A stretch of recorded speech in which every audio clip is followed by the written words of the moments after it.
I just finished filming a video, and I just want to say something that I noticed about myself. I feel the same way, well, at a different intensity with content creation as I do with writing, in the way that I don't want to film a video. I don't want to be seen. I don't want to be out there. I don't want my voice and my mannerism or anything like that to be seen or consumed and whatnot. I'm just wearing my socks because it's so cold. And at the same time, simultaneously, I love the concept of writing down, scripting a video, filming a video. I also hate editing, which is very similar to how I hate editing my writing as well. But I also recognize how essential it is and how essential it is to make something a finished product. And it's just so weird to me how the same resistance that come up when I want to write a book is the same one that come up when I want to film a video, and then I'll procrastinate filming a video by watching other people's videos. It's the same way that I procrastinate writing by reading other people's books. I want to be part of the conversation. I want to share my thoughts and ideas. I want to be in a community, but at the same time I hate it and I don't want to be. And it's the same thing I feel towards writing, and I think it's just a natural part of the process. And I think that if you lose momentum with filming and writing, it gets so hard to get back into it. And I think that's why it's good to push yourself even on days that sometimes you don't want to be seen, you don't want to work at your desk, you don't want to post a video, you don't want to show up on camera. It's just important. It's all part of the process. And obviously sometimes you just really do need to take a break. You need to and you're okay, you know what, let's pretend I never done this, I never want to do this, I never liked this. Even though you do like it, you do enjoy it, of course you do. Who the hell signs up to be an artist or a writer or a content creator if they don't like it? Honestly, to me, YouTube is so arbitrary with the numbers and the audience that you're going to attract, and it's the same with writing. So the only thing you can do is to post and do and be consistent at it. And it's just so strange to me how the odds of YouTube are similar to the odds of publishing, but even with a lot of differences, obviously, because you can go viral, but they're the same thing. You can share a piece of writing online and you never know if it's going to hit or not, or you can publish a book or self-publish a book and you never know if it's going to hit or not. It's just so weird and strange, the parallels that I'm making and that I've noticed in the last few years between the way I approach content creation and how I approach my writing. And obviously every year I hope to be better and do better, which means I hope to be more consistent, but I also have to factor in things like money and time and my mental health, which has not been the greatest since I was about 10. So it's just like a balancing act of everything. And then if you want to be a writer nowadays, you have to be a content creator and vice versa. I don't know what the hell is going on. You just do the best that you can, you reach the people that you can, and you create community because it's so important. At the end of the day, I'm mostly behind this camera alone. I spend most of my time alone and I don't mind it, but sometimes it does get lonely or it does get too much, but that's all there is to it. I'm reading and writing and creating and posting in the back end here alone, and none of the people that I know personally understand anything of what I do, from the writing part to the reading part to the books part to the literature part to the studying part to the video part, nothing, So it feels like in some ways I'm on an island of my own, but I know that once I post online and once I talk about it online, there are other people like me, like us, right? So it's just so weird how behind the scene we're all alone doing these things, trying to make a living or trying to make a living out of our art or our writing or our videos or whatever. And it's just fascinating to me. I think there's also a misconception that authors never marketed themselves before the internet, which is not true. Authors had to advocate for themselves. They had to make friends and make connections and really push their books out there, and they had to market it. I think sometimes it's the merit of the book, sometimes it's the marketing of the book, and sometimes it's just pure fucking dumb luck, and it's just so strange. And in some ways we more than ever have so many opportunities to market for free, but again, everything is time consuming and you're just playing against this big slot machine, and it's just so interesting.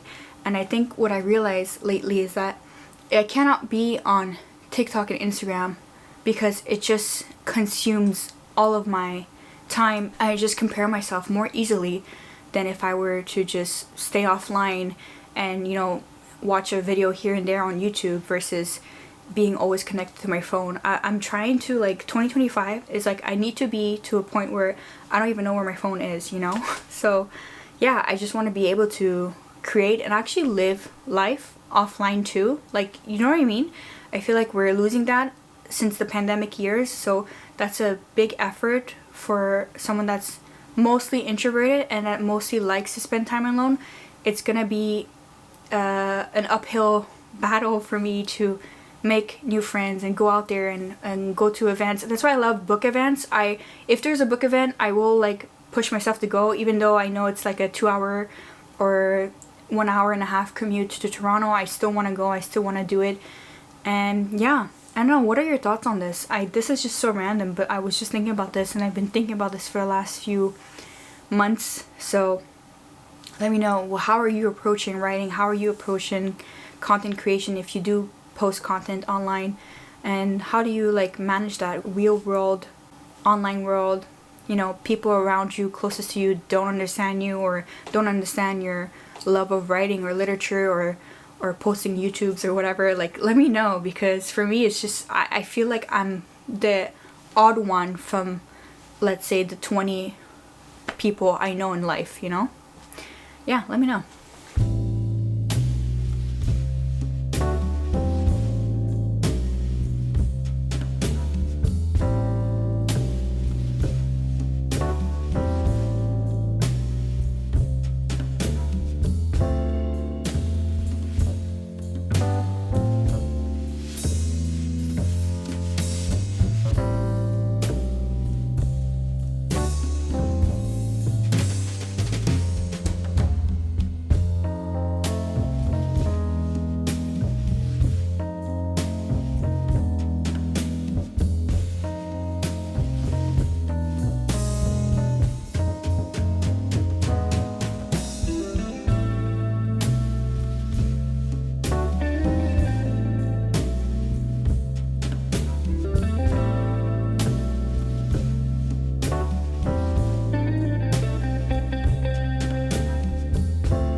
Okay, so obviously when you're writing fiction, it's fiction, so you can basically write whatever. I mean, I'm exaggerating obviously, but sometimes when you're researching and you're reading something that is pertaining to what you're writing, you'll find a nugget of information and piece of history that fits so perfectly with the story that you're crafting, even if it's fictional or even if it has like some historical anchor or a historical figure that you're using loosely. And that's just what happened to me now.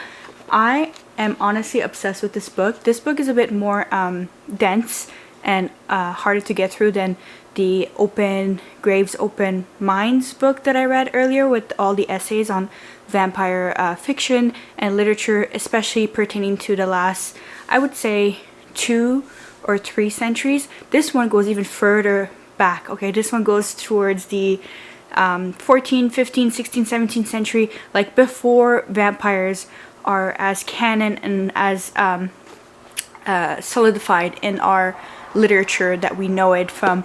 I would say what, the 19th, 18th century and onwards, right? So this is The Vampire: A New History by Nick Room. It's just so fascinating. It's mind-blowing. I will come back and talk more about it. I'm only into chapter 1. I'm only 28 pages in, and I've been highlighting everything, and every page, like, my mouth is just agape because what the fuck do you mean? Yeah, it's just so fascinating. I really cannot wait to continue reading this and using some of it in my own novel. I'm so glad that I picked this one up. I really highly recommend this if you are interested in the history of vampire, not specifically in vampire literature, but how like the lore and the folklore of vampires even started. And yeah, it's just mind-blowing, and oh my god. Guys, this book is batshit crazy. What do you mean people used to think that pumpkins after 10 days can turn into vampires? And what else? What was it? A rod for tethering sheaves of wheat, for example, would turn vampire if kept more than 3 years. I'm reading this from The Vampire: A New History by Nick Groom. And I'm literally only at the introduction, and my mind is blown by all these like folk tales of vampires. From like 1400s to the 1800s, and it's just so batshit crazy that it's like super entertaining.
Tell me you live with cats without telling me you live with cats. I'll go first.